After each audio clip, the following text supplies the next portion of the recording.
Ambassador Sarah Chen adjusted her silk diplomatic robes as the massive alien vessel's docking bay doors hissed open. Behind her, the human delegation stood in perfect formation, their faces painted with warm smiles and their hands clasped in the universal gesture of peaceful greeting. The Zephyrian delegation approached with their characteristic flowing movements, their translucent blue skin shimmering under the artificial lights. "Welcome, honored friends from Terra," spoke High Counselor Vexhai through the translation device. His 6 arms spread wide in what their briefings had indicated was a gesture of supreme respect. "We are deeply grateful for your species' continued commitment to the Galactic Peace Accords." Sarah's smile never wavered, though her enhanced peripheral vision catalogued 17 different exit routes and noted the positioning of every guard in the chamber. "The pleasure is entirely ours, High Counselor. Humanity has always believed in the power of cooperation and understanding." The formal reception continued for hours, with representatives from 12 different species offering gifts and praise for humanity's diplomatic excellence. The Korthani brought crystalline sculptures that sang in harmonious frequencies. The Veltar offered rare metals from their deep space mining operations. Each gesture was met with gracious acceptance and carefully measured responses from the human delegation. Dr. Marcus Webb, the mission's xenobiologist, found himself studying the various alien physiologies with professional interest. The Korthani were impressive specimens, standing nearly 3 meters tall with exoskeletons that could probably withstand significant physical trauma. The Veltar were smaller, but possessed incredible speed, their multiple legs allowing them to move in ways that seemed almost impossible.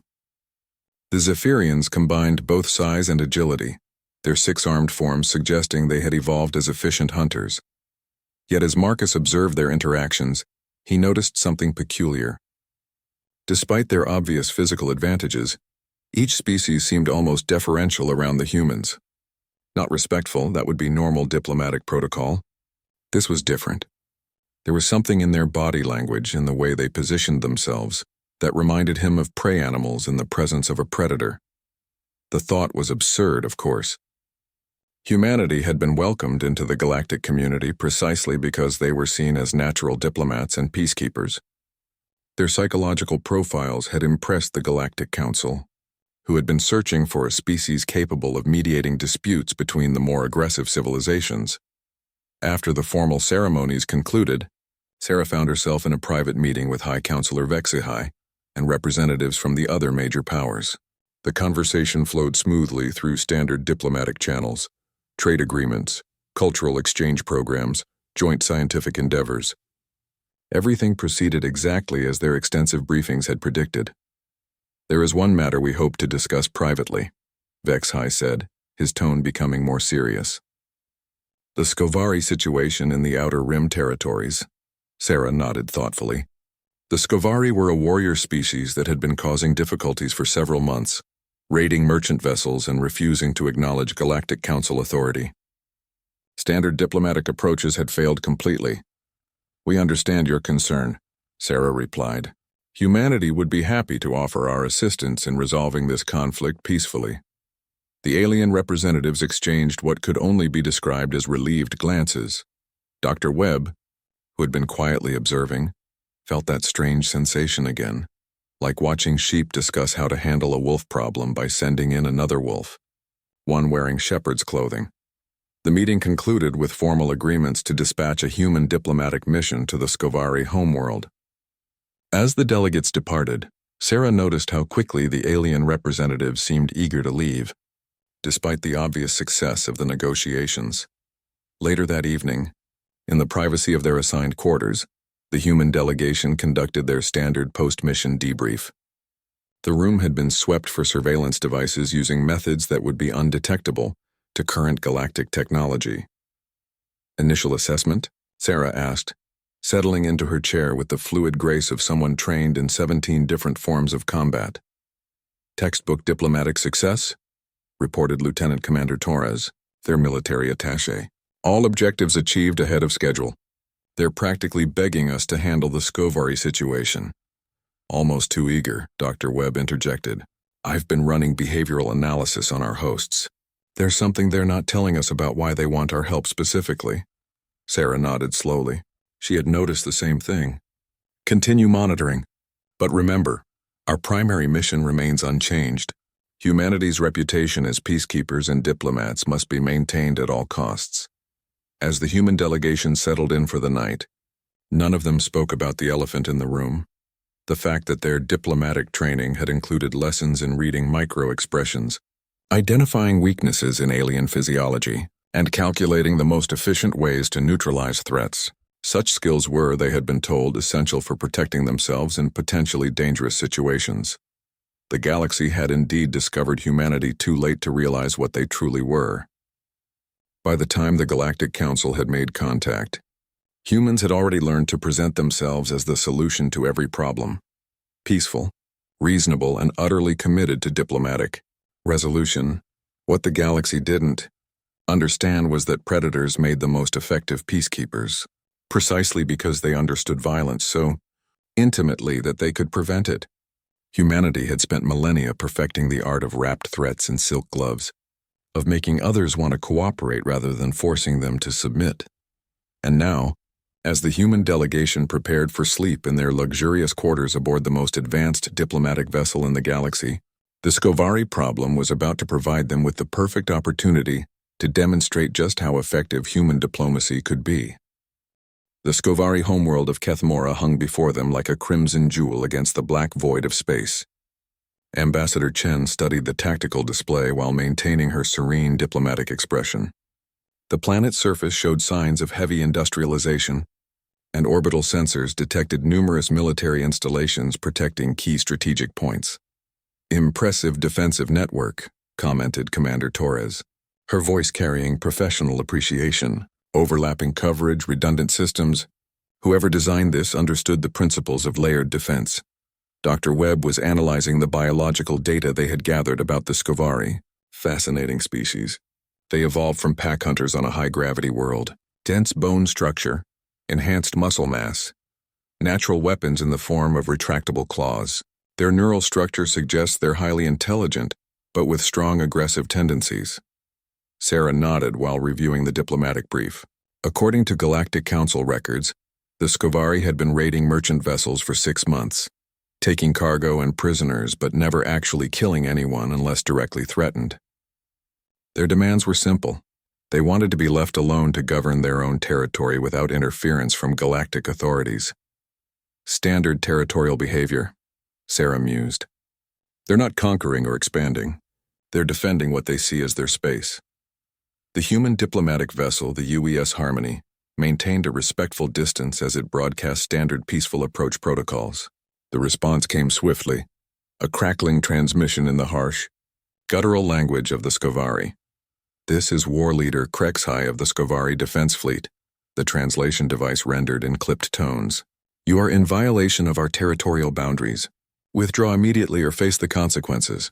Sarah activated the communications array, her voice warm and friendly. "Greetings, War Leader Krexhai. I am Ambassador Sarah Chen, representing the Human Diplomatic Corps. We come seeking dialogue and understanding, not confrontation." A long pause followed. When the response came, there was something different in the tone, not softer but curious. "Humans, we have heard of your species. You are the new peacekeepers the Council sends to solve their problems. We prefer to think of ourselves as facilitators of understanding," Sarah replied smoothly. "Would you be willing to meet with us? We believe there may be common ground to be found." Another pause then. "You may approach under standard diplomatic protocols. But know this, human. We have heard stories of your kind. Do not think to deceive us as you have others." As the Harmony moved into orbit around Kethmora, Dr. Webb pulled up files on previous diplomatic missions involving the Skovari. 3 different species had attempted negotiations. All had failed, but the details were interesting. The Korthani had tried to intimidate them with displays of superior technology. The Veltar had attempted rapid-fire negotiations, overwhelming them with complex proposals. The Zephyrians had used their traditional method of elaborate ceremonial approaches. All had been met with increasing hostility and eventual expulsion from Skovari space. "They don't respond well to shows of strength or complexity," Webb observed, "but they respected the directness of our initial contact." Sarah was already formulating her approach. The key to successful diplomacy wasn't finding what you had in common. It was understanding what the other party truly wanted and figuring out how to give it to them in a way that also served your interests. The meeting took place on a space station at the edge of Skovari territory. War leader HFY arrived with a small escort of warriors, each standing over 2 meters tall and clearly built for combat. Their scaled hide showed scars from countless battles, and their eyes held the predatory intelligence of apex hunters. Sarah entered the meeting chamber accompanied only by Dr. Webb and Commander Torres. No guards, no elaborate ceremony, no displays of technological superiority. Just 3 humans walking calmly into a room full of armed alien warriors. HFY studied them with obvious interest. "You are smaller than we expected, and you come with so few guards. Are humans not concerned about their safety?" "Safety comes from understanding, not from displays of force," Sarah replied, taking her seat across from the Skovari leader. "We're here because we believe this conflict serves no one's interests. The Galactic Council seeks to impose their will upon sovereign peoples," HFY growled. "They send their fleets to patrol our borders and demand we submit to their authority. This we will never do." Sarah nodded thoughtfully. "Sovereignty is important. No species should be forced to submit to external authority against their will. But the raiding of merchant vessels creates problems for many innocent people. The merchants trespass in our space without permission. We take their cargo as compensation for the violation, but we harm no one unless attacked first." "A reasonable policy," Sarah agreed, causing visible surprise among the Skovari delegation. "But perhaps there's a way to protect your sovereignty, while also ensuring safe passage for legitimate trade." For the next 3 hours, Sarah guided the conversation with surgical precision. She never threatened, never demanded, never implied that the Skovari were wrong. Instead, she helped them explore options that would serve their own interests while addressing the concerns of the wider galaxy. The breakthrough came when Dr. Webb casually mentioned Earth's own history of territorial disputes and how they had been resolved through clearly defined boundaries and compensation systems. "Your homeworld also faced such challenges?" HFY asked with genuine interest. "Many times," Webb replied honestly. "Humans understand the need to defend what is yours. We also learned that sometimes the best defense is making sure everyone knows exactly where the boundaries are." By the end of the session, they had outlined a framework for establishing formal Skovari territorial boundaries, a permit system for merchant vessels and compensation mechanisms for any violations. The Skovari would get their sovereignty, the merchants would get safe passage, and the Galactic Council would get their peace. As the meeting concluded, HFY stood and extended his hand in the human gesture of greeting. "You fight differently than the others, Ambassador Chen. Not with weapons or threats, but with understanding. This is a predator's wisdom, to know your prey so well that they come willingly into your jaws." The comment hung in the air as the delegations departed. Later, aboard the Harmony, Dr. Webb raised the obvious question. Did he just figure out what we actually are? Sarah's diplomatic smile remained perfectly in place. "A successful predator adapts to their environment, Doctor. In this galaxy, the most effective predation is helping everyone get what they want while ensuring humanity gets what it needs." 6 months after the Skovari Agreement, the Galactic Council chambers buzzed with unprecedented activity. Representatives from 47 species had gathered for an emergency session, and the topic was the same whispered concern that had been growing across civilized space. The humans were solving problems too efficiently. High Counselor HFY of the Zephyrians called the session to order, his 6 arms gesturing for silence. "Honored delegates, we gather today to discuss the remarkable success of human diplomatic intervention. In less than a standard year, they have resolved 17 major conflicts that had persisted for decades. The litany of human successes was impressive by any measure. The Skovari situation had been completely resolved, with trade flowing freely through their territory under the new permit system. The hegemony border disputes had been settled through a compensation framework that actually increased cooperation between rival species. Even the notoriously stubborn Krillian mining cartels had agreed to environmental protections after human mediators helped them discover more profitable extraction methods. Counselor Threx of the Korthani shifted his massive frame uncomfortably. "While we celebrate these achievements, there are growing concerns about human methods. Our intelligence services report that human diplomatic training includes skills that seem unusual for peacekeepers." Dr. Liara of the Veltar, whose species prided themselves on rapid information processing, presented her analysis with characteristic speed. We have conducted behavioral studies of human diplomats in action. Their micro-expression reading capabilities exceed those of our best psychological profilers. They demonstrate an uncanny ability to identify pressure points in both individuals and civilizations. Most concerning, they show patterns consistent with apex predator psychology. An uncomfortable silence fell over the chamber. The implications were clear, but no one wanted to voice them directly. Ambassador Chen, attending as humanity's permanent representative to the Council, listened to the proceedings with her characteristic serene expression. She had expected this moment would come eventually. Humans were simply too good at getting results for it to go unnoticed indefinitely. Honored Counselor Threx raises valid points, Sarah said, rising to address the assembly. Perhaps it would be helpful to examine exactly why human diplomatic methods have been so effective. She activated a holographic display showing a map of current galactic conflicts. When humanity first joined the galactic community, we observed that most diplomatic failures occurred because the mediating species didn't truly understand the nature of conflict itself. The display shifted to show historical examples. The Korthani approach conflicts through displays of strength, believing that superior force will compel cooperation. The Veltar use rapid information processing to overwhelm opponents with complex solutions. The Zephyrians rely on elaborate ceremonies to establish mutual respect.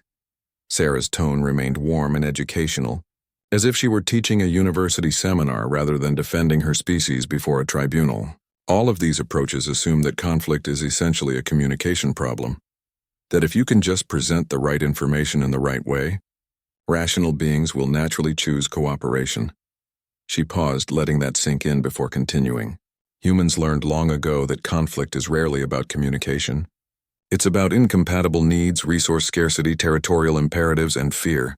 To resolve conflict, you must first understand these underlying drivers. Dr. Webb, attending as Sarah's scientific advisor, added his own observations. Human diplomatic training includes extensive study of evolutionary psychology, territorial behavior, and predator-prey dynamics. Not because we see other species as prey, but because these same patterns influence all intelligent behavior. The display showed the Skovari settlement in detail. War leader Krexhai wasn't hostile because he misunderstood galactic law. He was defending what his species perceived as their territory against encroachment. Once we addressed the territorial need rather than trying to convince him he was wrong, resolution became straightforward.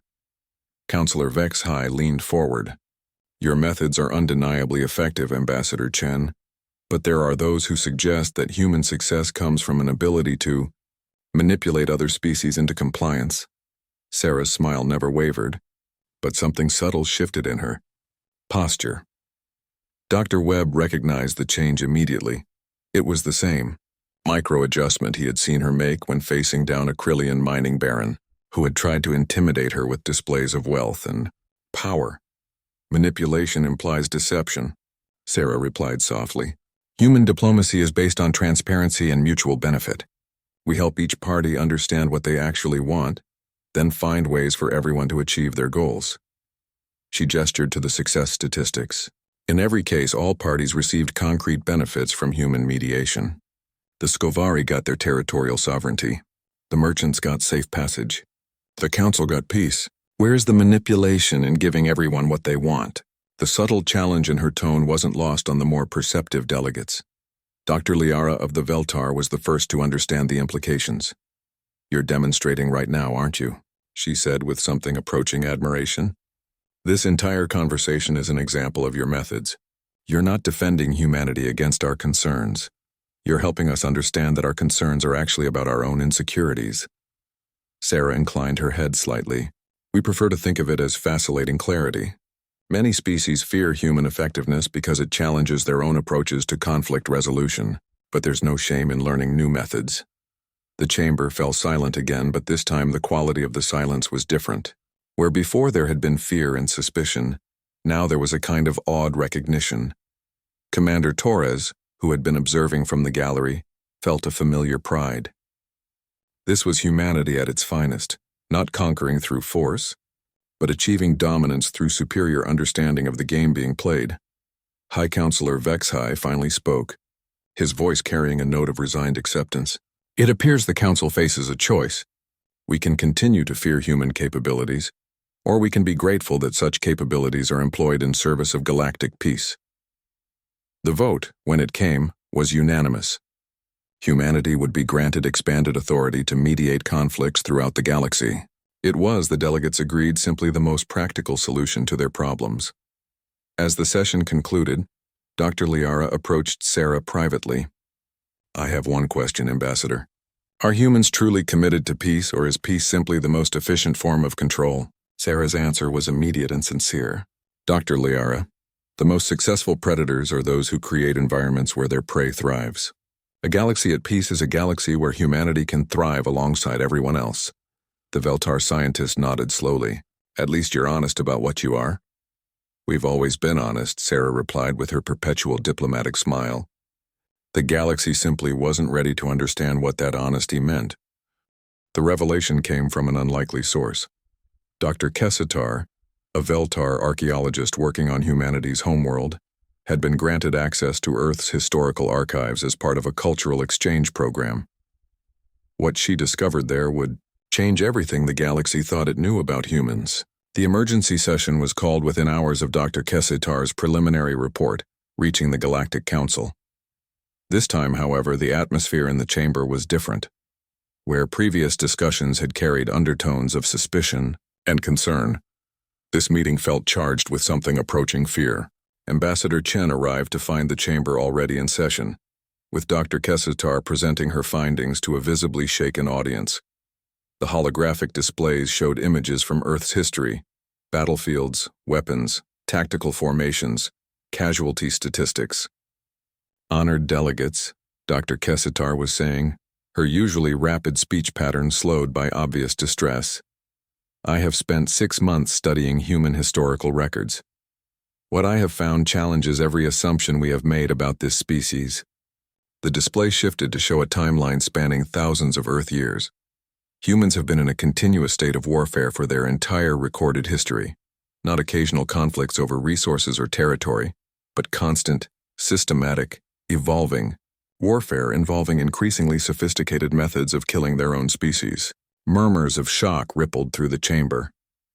The idea of intraspecies warfare on such a scale was almost incomprehensible to most galactic civilizations. Competition for resources was natural, but systematic warfare against one's own kind suggested something far more disturbing. The numbers alone are staggering, Dr. Kessitar continued. Human conflicts have resulted in casualties measured in the hundreds of millions. Their World War II alone involved over 100 million casualties across multiple continents. Counselor Threx of the Korthani, despite his species' reputation for strength, looked physically ill. How? How did they survive as a civilization? That's what makes this even more remarkable, Dr. Kessitar replied. They didn't just survive, they thrived. Each major conflict drove rapid technological advancement. They weaponized everything from basic chemistry to nuclear physics. They developed psychological warfare, information warfare, economic warfare. They turned the very concept of conflict into a science. The display showed examples of human military doctrine, tactical manuals, strategic planning documents. But here's what truly disturbs me. This isn't the behavior of a savage species. This is the behavior of brilliant predators who have spent millennia learning to hunt the most dangerous prey in their environment, themselves. Sarah watched the proceedings with her usual calm demeanor, but internally she was calculating rapidly. The revelation had been inevitable once other species gained access to human history, but the timing was unfortunate. Humanity's position in the galactic community was still being established. Dr. Webb, sitting beside her, leaned over to whisper, "How much of the classified archives did they access?" "Enough," Sarah murmured back. "The question now is whether this revelation strengthens or weakens our position." High Counselor Vexhai called for order. "Dr. Kessitar, your findings are deeply disturbing. Are you suggesting that humans are fundamentally more violent than other species?" The Veltar archaeologist paused, clearly struggling with her own conclusions. Not more violent, counselor. More efficient at violence. Their entire evolutionary development has been shaped by constant warfare against opponents of equal intelligence and capability. They have literally bred themselves to be perfect at killing other humans. She brought up biological data comparing human physiology to other species. Look at their physical adaptations. Enhanced pattern recognition for identifying threats. Superior hand-eye coordination for tool use. Advanced spatial reasoning for tactical planning. They've accidentally created the perfect military organism. But, Dr. Kesitar continued, there's something else. In recent centuries, as their technology advanced to the point where intraspecies warfare became potentially species-ending, humans developed something unprecedented: systematic conflict resolution protocols. The display showed examples of human diplomatic history, peace treaties, international law. They didn't become less dangerous. They became more sophisticated about when and how to apply their capabilities. Sarah recognized her cue and rose to address the chamber. Dr. Kesitar's research is accurate, though I believe her interpretation requires context. She activated her own holographic display, showing the same data from a different perspective. Yes, humans have a history of warfare. But observe what that history actually taught us. The display highlighted patterns in human conflict resolution. Every major war drove innovation not just in weapons, but in logistics, communication, organization, and eventually, in preventing future conflicts. We learned that the most effective victory is one where your opponent chooses not to fight. She showed examples of successful human diplomatic initiatives throughout Earth's history. We developed the concept of mutually assured destruction not because we wanted to destroy ourselves, but because we understood that sometimes the threat of overwhelming force prevents the need to use force at all. Commander Torres stood from the gallery. If I may add to the ambassador's observations, human military doctrine has always emphasized that the supreme excellence consists in breaking the enemy's resistance without fighting.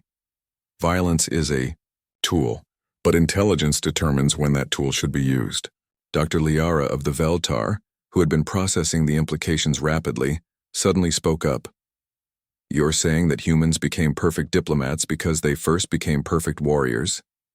We're saying, Sarah replied, that effective peacekeeping requires a deep understanding of conflict. You cannot prevent wars unless you understand how wars are won. The chamber erupted into debate. Some delegates argued for immediate restrictions on human authority. Others pointed out that human interventions had been uniformly successful. A few suggested that humanity's military heritage might actually make them better peacekeepers, not worse. In the midst of the chaos, Counselor Threx raised a massive arm for silence. There is one question that must be answered directly. Ambassador, Chen, does humanity pose a threat to galactic peace? Sarah's response was immediate and unambiguous. Counselor Threx, humanity poses a threat to those who would disrupt galactic peace. We have no interest in conquest or domination. We have learned that peaceful, prosperous neighbors make the best allies. She paused, letting that sink in. However, we also have no intention of allowing others to threaten the peace we have helped establish. Our history has taught us that predators respect strength, and that the best way to maintain peace is to ensure that any potential aggressor understands the consequences of their choices. The silence that followed was profound. Every delegate in the chamber understood exactly what had been said and what it meant. Dr. Kesitar looked around the chamber and spoke the thought that was in everyone's mind. We invited the apex predators of their homeworld to become our peacekeepers, and they accepted. The vote, when it finally came, was closer than previous decisions, but the outcome was the same. Humanity would retain its expanded authority, because in the end, the delegates realized they faced a simple choice. Have the Yao, humans as allies, or wonder what would happen if they became something else. The test came sooner than anyone expected. The hegemon of Zarthul, a militaristic species from the galactic rim, had been quietly building a fleet for months while publicly claiming peaceful intentions. Their target was the resource-rich Dalarian system, home to 3 billion Veltar civilians who had been developing revolutionary medical technologies. The intelligence came from multiple sources simultaneously: Feltar surveillance networks, Korthani deep space sensors, and Zephyrian merchant vessels all reported the same disturbing pattern. The Zarthul were mobilizing for conquest, not defense. Emergency sessions were called across the galaxy as panic spread through civilian populations. The Zarthul fleet numbered over 3,000 vessels, equipped with weapons that violated a dozen galactic treaties. Most concerning, they had developed new shielding technology that seemed to render existing defensive systems obsolete. Ambassador Chen received the briefing aboard the human diplomatic vessel, UES Harmony, now stationed permanently at the galactic capital. The situation was grim by any assessment. Estimated timeline to invasion? She asked. 18 days until they reach optimal strike position, reported Commander Torres. The Galactic Defense Fleet is scrambling to respond, but they're outnumbered 3-1, and their weapons may not be effective against the new Zarthul shields. Dr. Webb was analyzing the psychological profiles of the Zarthul leadership. Classic predatory expansion pattern. They've been watching galactic conflicts for years, learning our weaknesses. They timed this perfectly. The Council is still debating human authority. Most species are questioning their own military capabilities, and civilian morale is at a low point. Sarah studied the tactical displays with the focused intensity that her staff had learned to recognize. When she spoke, her voice carried a different quality than her usual diplomatic tone. Torres, what human military assets are currently in this sector? Officially? None. Humanity maintains only diplomatic and scientific vessels in galactic space. Torres paused meaningfully.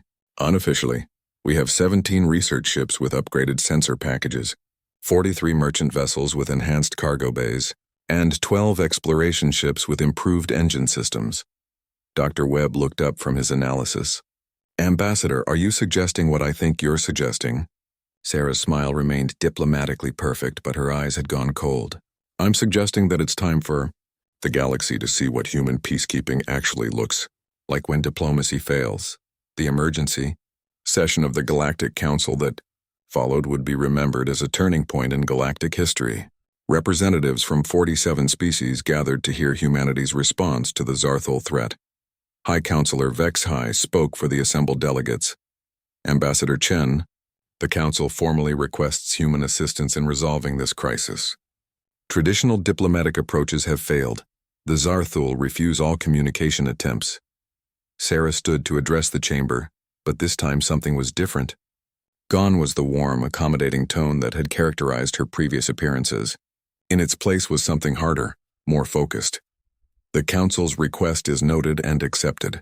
However, I must inform you that this situation requires a different approach than our previous interventions. She activated a holographic display showing the Zarthul fleet composition. The Zarthul have made it clear that they do not recognize galactic authority and have no interest in peaceful resolution. They understand only strength, and they believe they possess superior strength.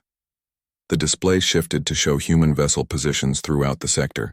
They are correct that their fleet outnumbers the traditional galactic defense fleet. However, they have made a critical error in their intelligence gathering. Suddenly, the display revealed the true nature of the human vessels, scattered throughout galactic space. The research ships were revealed to be stealth reconnaissance platforms. The merchant vessels were actually mobile weapons platforms with retractable armor and concealed armaments. The exploration ships were fast attack, vessels capable of engaging targets at extreme range. The Zarthul counted our diplomatic ships and assumed that was the extent of human military presence in their sector, Sarah continued. They failed to consider that a species with our historical background might approach military deployment differently than other civilizations. Dr. Liara of the Veltar was the first to grasp the full implications. How long have you been positioning these assets? Since our first day in galactic space, Sarah replied matter-of-factly. Human diplomatic doctrine assumes that every peaceful contact could potentially become a military situation. We prepare accordingly. Commander Torres stood from the gallery. The Zarthul fleet currently believes it faces a defensive force of 800 vessels with conventional weapons. In reality, they are surrounded by over 1,500 human military assets with technology specifically designed to counter their shielding systems. The chamber fell silent as the delegates processed this information. The humans hadn't just been solving diplomatic problems for the past year. They had been quietly establishing military dominance throughout galactic space. Counselor Threx found his voice first.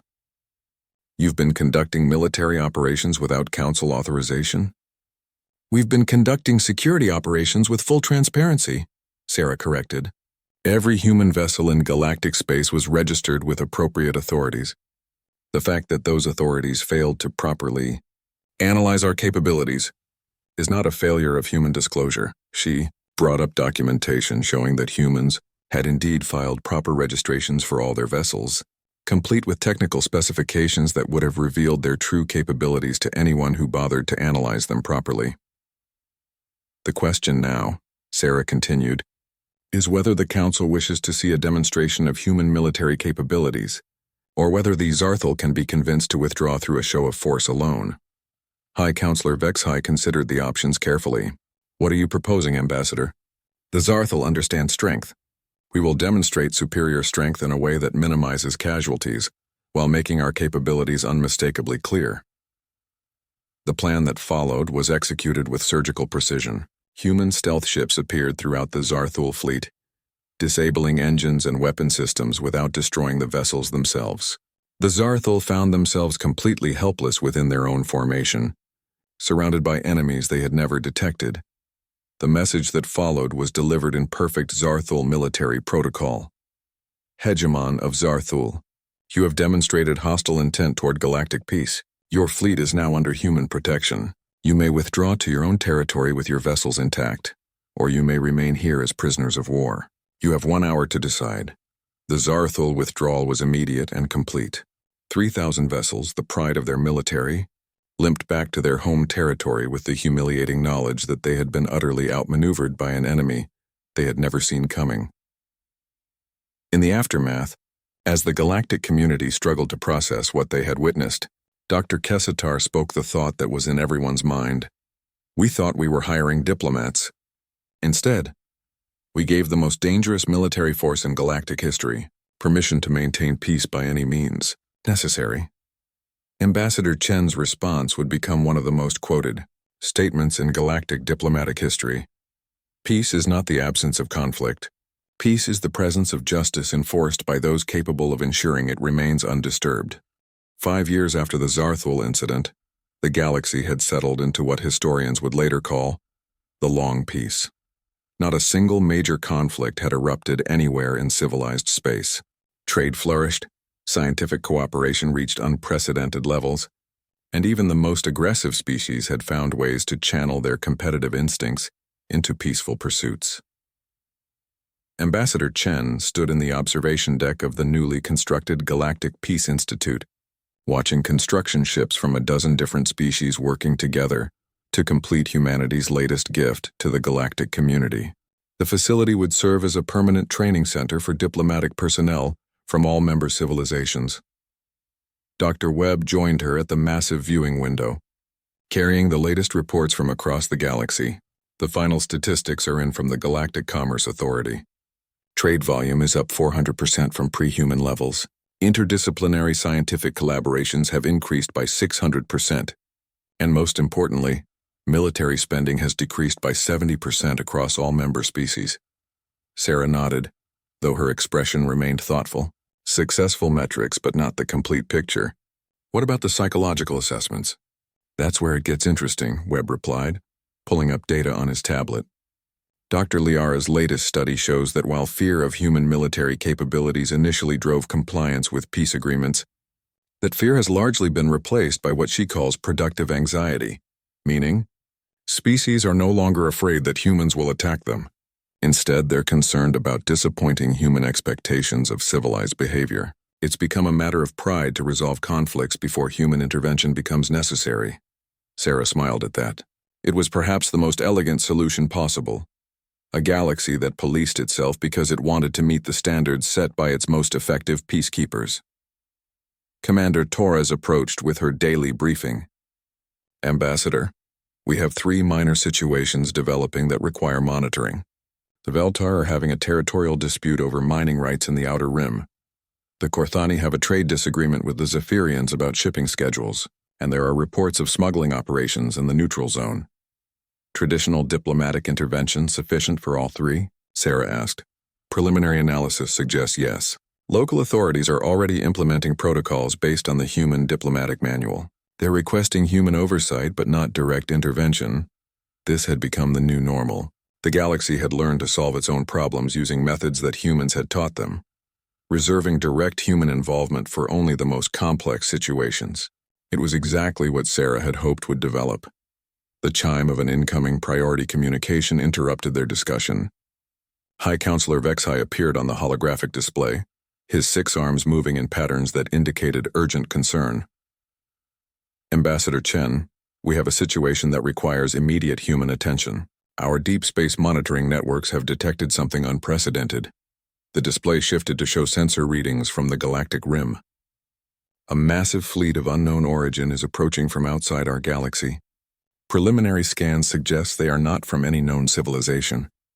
Their technology appears to be significantly advanced, and their approach vector indicates hostile intent. Sarah felt the familiar sensation of all her training and instincts coming into sharp focus. This was the scenario that human planners had always known would eventually arise. First contact with a truly alien civilization that might not share the galaxy's commitment to peaceful coexistence. Timeline to contact? She asked. Approximately 6 months until they reach the outer territories. The fleet consists of over 10,000 vessels, each one larger than our most advanced ships. Dr. Webb was already running calculations. If their technology is as advanced as it appears, traditional defensive strategies won't be effective. This is exactly the kind of situation that the galactic military was never designed to handle. Sarah turned to face the communication display directly. High Counselor, I assume the Council is requesting human leadership in responding to this threat? The Council is unanimous in its request, Ambassador. We formally transfer all authority for galactic defense to human command. The moment was historic for reasons that went far beyond the immediate crisis. With those words, humanity had just been granted military authority over the entire galaxy, not through conquest or coercion, but because every other species had voluntarily recognized that humans were simply better at handling existential threats. Request accepted, Sarah replied. We'll begin immediate preparations for first contact protocols. However, I want to be clear about our approach. She paused, choosing her words carefully. Humanity's goal is not to defeat this new civilization, but to establish communication and determine their intentions. If they prove hostile, we will defend the galaxy. If they prove neutral, we will establish diplomatic relations.